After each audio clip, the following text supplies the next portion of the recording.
ओम नमः भगवते वासुदेवाय। बोल श्री कृष्ण भगवान की जय।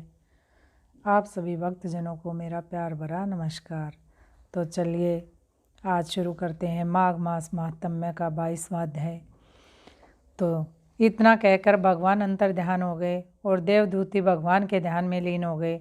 तब देवनिधि कहने लगे, है मैं ऋषि, जैसे गंगा में स्नान करने से मनुष्य पवित्र हो जाता है, वैसे ही भगवान की इस कथा को सुनकर मैं पवित्र हो गया। कृपा करके उस स्त्रोत को कहिए जिससे उस ब्राह्मण ने भगवान को प्रसन्न किया था। लोमस ऋषि कहने लगे कि मैं उस स्त्रोत को पहले गरुड़ जी ने पढ़ा और उनसे मैंने सुना। हे विप्र, यह अध्यात्म विद्या का सार पापों का नाश करने वाला है। वासुदेव, सर्वव्यापी, चक्रधारी और सज्जनों के प्रिय जगत के स्वामी श्री कृष्ण को नमस्कार है। जब स्तुति करने वाला जिसकी स्तुति की जाए तथा सभी जगत विष्णु में है तो किसकी स्तुति की जाए। जिस भगवान के श्वास वेद हैं, फिर कौन सी स्तुति उनकी प्रसन्नता के लिए की जा सकती है। जिसको वेद नहीं जान सकते, ना वाणी ना मन जान सकता है, उसकी स्तुति में अज्ञानी क्या कर सकता है। सारा चर अचर संसार जिसकी माया से चक्कर में घूम रहा है, इसी से ही हे प्रभु आप चक्रधारी कहलाते हो।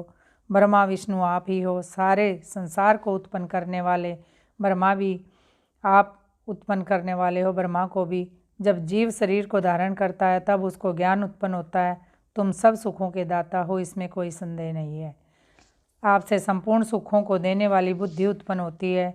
आप ही 5 कर्म इंद्रिय, 5 महाभूत तथा मन के विविध भाव हो। ब्रह्मा विष्णु रुद्र की कल्पना से आप संसार की कल्पना इसी प्रकार करते हो जैसे पिता पुत्री की। कवियों में जो रूप शोभा देता है, उन निर्गुण विष्णु भगवान को मैं नमस्कार करता हूँ। जिसमें ज्ञान रखने से श्रुतियों में कहे हुए कर्मों को लोग करते हैं, उस पवित्र ब्रह्म को मैं नमस्कार करता हूँ। मैं उस सतरूपी हरि को, जिसको योगी लोग सब प्राणियों में आत्म रूप में देखते हैं, उनकी उपासना करते हैं, जिनको अद्वैत कहते हुए गाते हैं और यज्ञ करते हैं, उस माधव भगवान को मैं नमस्कार करता हूँ।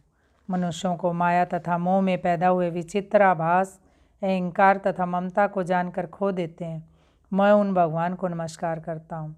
संसार में मनुष्यों के मोह रूपी वायु से सदा भभकने वाली ज्वाला आपके चरण कमल की छाया पहुँचने से नहीं जलाती, जिसके स्मरण मात्र से मोह, अज्ञान, रोग, दुख दूर हो जाते हैं, उस अनंत रूप को मैं नमस्कार करता हूँ। जिसमें मिल जाने पर और किसी दूसरे की इच्छा नहीं रहती, जिसको जानकर अद्वैतवादी आत्मा को देखते हैं। यदि विष्णु शब्द का अर्थ और उसके विषय में ज्ञान एक ही होता है, तो इस सत्य से हे माधव, इस संसार की माया में फंसकर तेरे ही ध्यान में रत रहता। यदि वेदांत दर्शन में भगवान सारे संसार में व्याप्त है, तो इस राज्य से भगवान से भरी निर्विघ्न भक्ति हो। बीज नहीं है तो भी स्वयं विद्यमान है, सो वह विष्णु भगवान ज्ञान रूपी रंग से हमारे बीज के टुकड़े टुकड़े को, जो सृष्टि स्थिति तथा लय के लिए ब्रह्म विष्णु महेश 3 रूप धारण करते हैं और कार्य में सत्य रज और तम इन तीनों गुणों में विद्यमान है, वह भगवान मुझ पर प्रसन्न हो। जो प्राणियों के हृदय रूपी मंदिर में निर्मल देव वास करते हैं, वह भगवान मुझ पर प्रसन्न हो। जो अविद्यापूर्ण संसार का त्याग करता है, जग जन्म में आप हो, आपका बनाया हुआ विश्व आनंद करता है।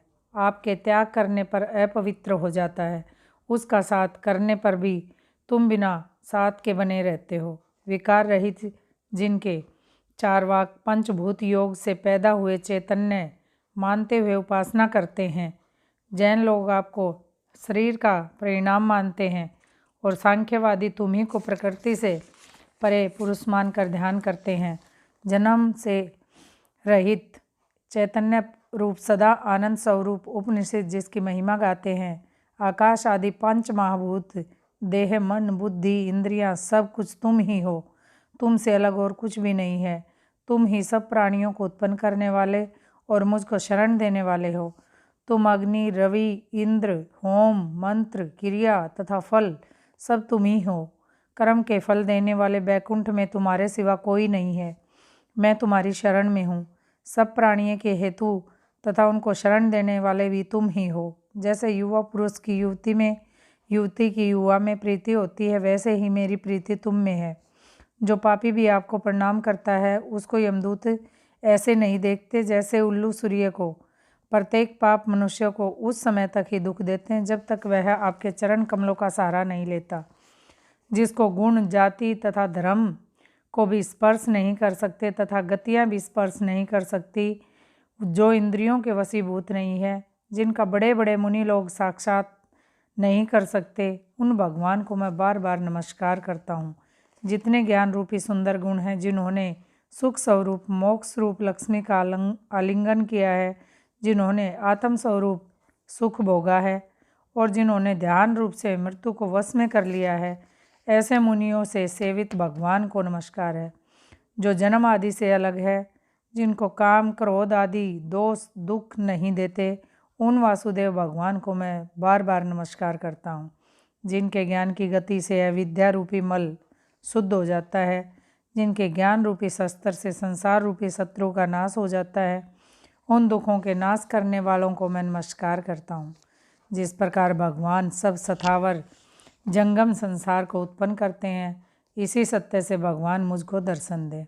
इस प्रकार उसकी सच्ची भक्ति देखकर भगवान ने प्रसन्न होकर उस ब्राह्मण को दर्शन दिए और उस ब्राह्मण की स्तुति से प्रसन्न होकर तथा उसको वरदान देकर भगवान अंतर्ध्यान हो गए और वह ब्राह्मण कृत होकर भगवान की जो है भक्ति में लीन हो गया और शिष्यों के साथ स्तोत्र पढ़ता हुआ तपोवन में रहने लगा। जो कोई इस स्तोत्र का पाठ करता है और सुनता है, उसकी बुद्धि पाप में नहीं लगती और ना ही बुरा फल देखता है।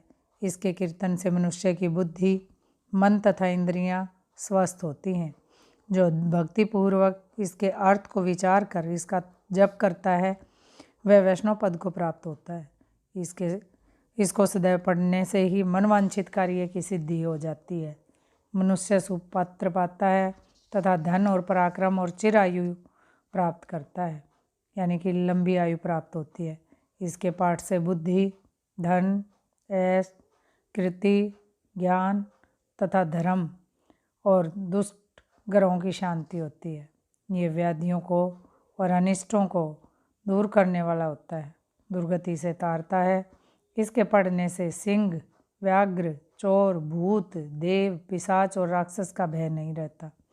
जो भगवान का पूजन करके इस स्तोत्र का पाठ करता है, वह पापों से ऐसे अलग रहता है जैसे जल पंख से कमल। जो इस स्तोत्र को पढ़कर 1 काल, 2 काल या 3 काल पढ़ता है, वह अक्षय फल को प्राप्त करता है। जो मनुष्य प्रातःकाल इस स्तोत्र का पाठ करता है, इस लोक और परलोक दोनों में अक्षय सुख पाता है, यानी कि कभी भी जिसका क्षय न हो, कभी भी जो खत्म न हो। वेदधूति का बनाया हुआ यह स्तोत्र भगवान को अत्यंत प्रिय है और भगवान के दर्शन कराने वाला है। योग सागर नाम का यह स्तोत्र परम पवित्र है। जो कोई भक्तिपूर्वक इसको पढ़ता है, वह विष्णु लोक को जाता है। अब पिशाच के मोक्ष की कथा कहते हैं। बोल श्री कृष्ण विष्णु भगवान की जय। अथ श्री 22वां अध्याय समाप्त।